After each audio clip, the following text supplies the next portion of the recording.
kulanti wanaagsan ku soo dhawaada barnaamijkeenan xogaha dunida ee aan ku soo gudbino warbixinada Soomaalida iyo xogta caalamka ee dagal kasta.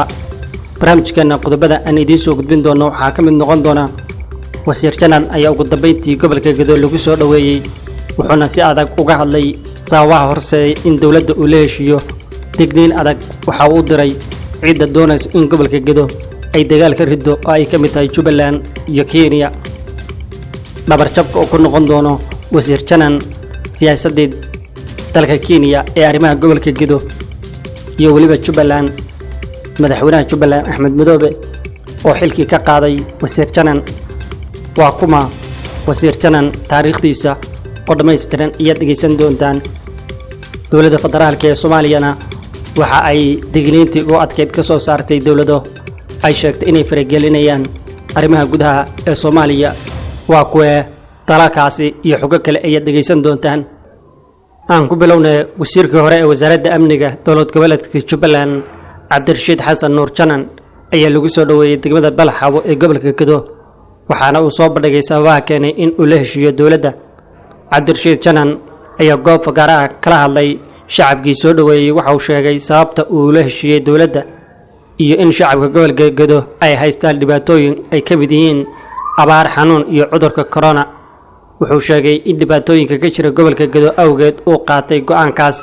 waxaana uu si cad u sheegay in mar dambe aysan culaad ka dhici doonin gobolka Gedo uusan ogolaan doonin.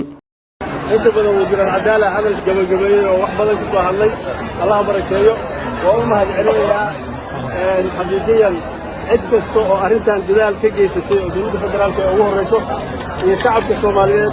ee gobolkan ku nool ama dhammaan gudaha Soomaaliya ku nool oo wanaagga iyo samaanta jecel waxaan rabaa inaan reer Balxaabo iyo dhammaan ummadda Soomaaliyeed u sheego go'aankan aan qaatay asliyan wuxuu ku salaysan yahay in shacabka Soomaaliyeed oo saddex arrimood iskugu darmatay oo Ilaahay laga magan galo oo ay kow tahay abaar, xanuun iyo cudur inaan u naxno oo xaqiiqiyan aan u qaadano wax kasta oo qaraara oo aan qaadin karin aan u laqno wax kasta oo aan ku faraxsanayna isku gelino aan qaadano inaan ku faraxsanaano si shacabkaygu u faraxsanaadaan si maanta ugu faraxsan yihiin oo Ilaahay ka muuqato بإذن الله تعالى وحرم أنا إذن حقيقيو ما مغلي دونتان ما نعرف دونتان ما نبيع دونتان إن شاء الله أولادي قبل كان جد فكر شيء أو ده شيء دولة الفدرال كأ ودولة جبلان فيل كاسوان شو حرمي وانا دمار وعن أوصل الجمعية الجدال ومدة الصومالية أوه اللي جارهان ومدة دول كبكنا أوه اللي وقت كصعد الدولة الفدرال كأوه جامينيان وزير الدولة wasaaradda gaadiidka Cabdiraxmaan Dheere iyo wasiirka xigeenka warfaafinta Cabdiraxmaan Yuusuf Al-Cadaala ayaa wehelinayay saraakiil ku soo dhaweeyay Balxaabo. wasiirka amniga ee Jubbaland oo dawladda ku biiray kadib wada hadallo. wasiirka xigeenka warfaafinta ee Soomaaliya Cadaala ayaa sheegay wasiir janan oo muhiim u ah nabadda gobolka Gedo ayaa heshiis la gaaray dawladda Soomaaliyeed waxaana uu ku yimi garaasho uu qaatay wasiirku inuu u heeliyo qarannimada iyo dadaalka lagu bixinayo dawladda. waxa uu helinayay ciidamo badan kuwaas oo iyagana ku biiraya ciidanka qaranka ayuu sheegay wasiirku xigeenka warfaafinta ee Soomaaliya Cadaala waxaana ka farxinaysaa qof kasta oo jecel midnimada Soomaaliya sidoo sheegay waxayna ka naxinaysaa cid kasta oo cadow ku ah qarankeena. sidaas ayuu shaacan ka qaaday wasiirku xigeenka warfaafinta ee Soomaaliya Cabdiraxmaan Yuusuf Al-Cadaala oo ka mid ah wafdiga dawladda ee gaaray degmada Balxaabo si ay soo dhaweeyaan wasiir janan. hase ahaatee intii uusan janan gaarin soo dhaweynta halkaasi madaxweynaha dowlad goboleedka Jubbaland Axmed Madoobe ayaa xilka ka qaaday wasiirka amniga ee maamulkaasi Cabdirashiid Xasan Nuur Janan kadib markii ay soo shaacabaxday wada hadallada uu kula jiro dawladda. wareegto ka soo baxday xafiiska madaxweynaha Jubbaland Axmed Madoobe ayaa lagu shaaciyay xilka qaadista lagu sameeyay wasiir janan. madaxweynaha Jubbaland Axmed Madoobe wuxuu xilka ka qaaday Cabdirashiid Xasan Nuur Janan. wasiirka amniga ee Jubbaland ayaa lagu yiri war qoraal oo ka soo baxay xafiiska madaxweynaha Jubbaland. digreedada xilka qaadista ay soo saartay Jubbaland laguma cadeyn sababta xilka looga qaaday wasiir janan oo ka mid ah wasiirada ugu dhow Axmed Madoobe. si kasta ha noqotee tallaabadani ayaa uga sii darayso khilaafka u dhaxeeya Jubbaland iyo dowladda federaalka iyadoo Axmed Madoobe uu weyn doono guud ahaan gobolka Gedo. hadda waxaa la filayaa in wasiir Janan loo duuliyo magaalada Muqdisho balse lama oga waxa dhabta ah ee dowladda uu kula heshiiyay. dowladdu maysan sheegin waxa laga yeelayo maxkamadayntiisii hore u socotay iyo dambiyadii hore ay dowladdu ugu soo oogtay xilli dowladdu ay hore xabsi ugu dhigtay iyadoo ku soo oogtay dacwado ah dambiyo loo haysto. Cabdirashiid Nuur Janan bartamihii sagaashameedyadii ayuu isagoo daayar waxa uu ku biiray ururkii Al-Ittixaad ee gobolka Gedo halkaas oo waqti uu ka dagaalamayay ciidamada Itoobiya. muddo kadib markii laga adkaaday ururka Al-Ittixaad, Cabdirashiid Xasan Nuur Janan wuxuu dhexdhexaadin kadib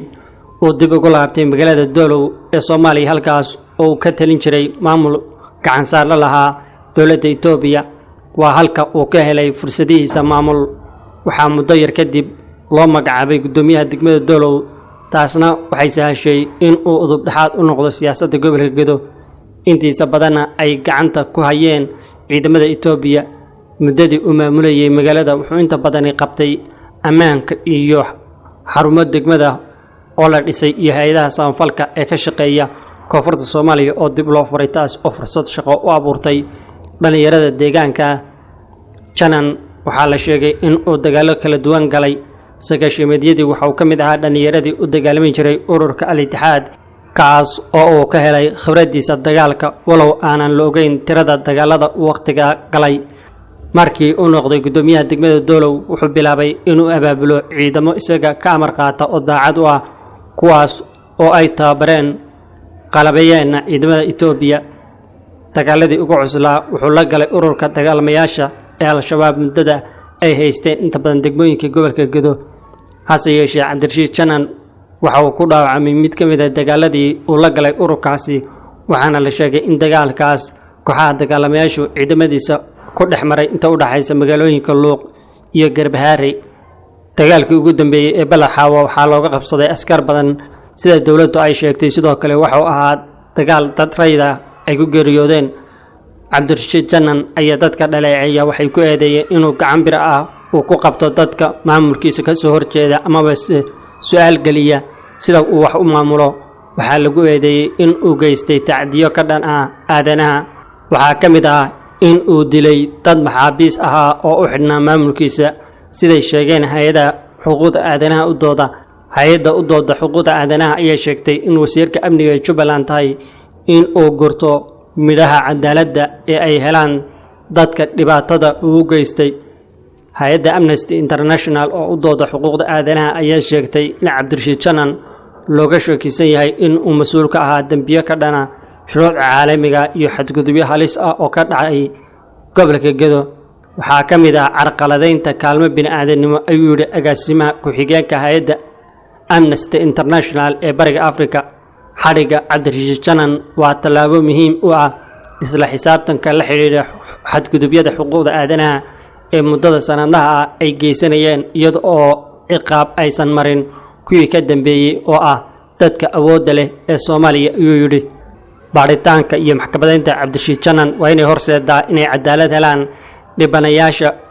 xuquuqdooda aadanaha lagu tuntay iyo qoysaskooda, ayay raacisay. waxaa sidoo kale lagu eedeeyay inuu xidhay una masaafuriyey qaar ka mid ah dadka ku noolaa magaalooyinka uu ka talinayay maamulkiisu.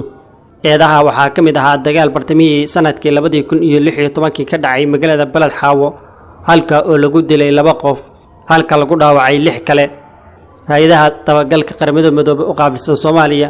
iyo Eritrea ayaa warbixintii 2016 iyo 2017 ku eedeysay Cabdirashiid Janan xadgudubyo halis ku ah xuquuqda aadanaha. sidoo kale waxay la xiriiriyeen abaabulidda carqaladayn ka dhana kaalmada bini'aadanimo muddadii u dhaxaysay 2014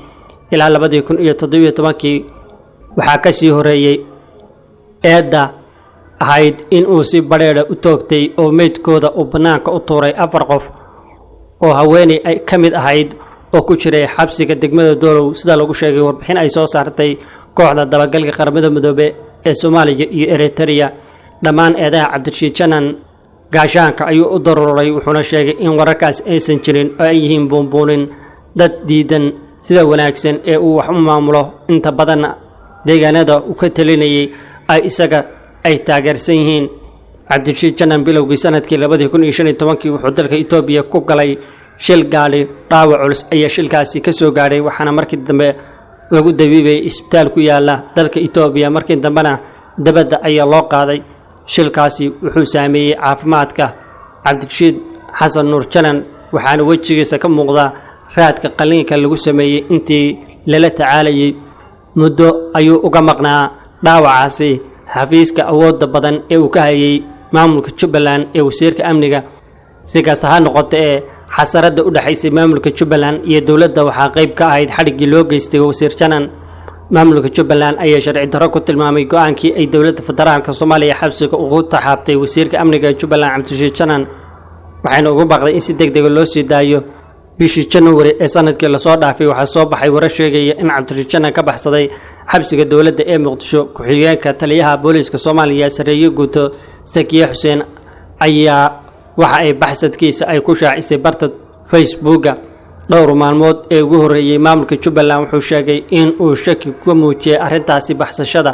war-saxaafadeed ka soo baxay maamulka ayaa lagu sheegay waxaan madaxda xukuumadda federaalka si degdeg ah uga dalbanaynaa in ay meel ku sheegaan wasiir janan iyagoo sheegay inay ka cabsi qabaan in la dilay balse wuxuu markii dambe uu doon ka soo raacay Muqdisho wuxuuna ku gaaray magaalada Kismaayo waxaana halkaas ku soo dhaweeyay mas'uuliyiin ka tirsan maamulka Jubbaland janan waxa uu markaa kadib uu bilaabay olole dawladda federaalka ka dhanka ah isagoo ciidamo u kaxaystay duleedka beled xaawo halkaas oo dhowr duulaan oo colaadeed uu ku qaaday gaar ahaan isagoo galay xadka Kenya sidoo kale wasiir janan waxyaabaha sida weyn uu wax uga bedeli doono ayaa ah in gacan saarka uu la lahaa Kenya oo ay dawladdu sheegtay in uu ka mid ahaa saraakiisha ay ku soo haweenaysay Soomaaliya ay isbedeli doonto bishii Oktoobar sanadkii 2018 wasiirka amniga Jubbaland cabdirashiid janan oo la hadlayay saraakiisha ciidamada ee gobolkaasi wuxuu dawladda federaalka ku eedeeyay in faragelin ay ku hayso gobolkaasi wuxuuna ka digay tallaabo adag inuu qaadi doono wixii intaa ka dambeeyay cabdirashiid janan ayaa si weyn saameyn ugu lahaa xadka u dhaxeeya Kenya iyo Soomaaliya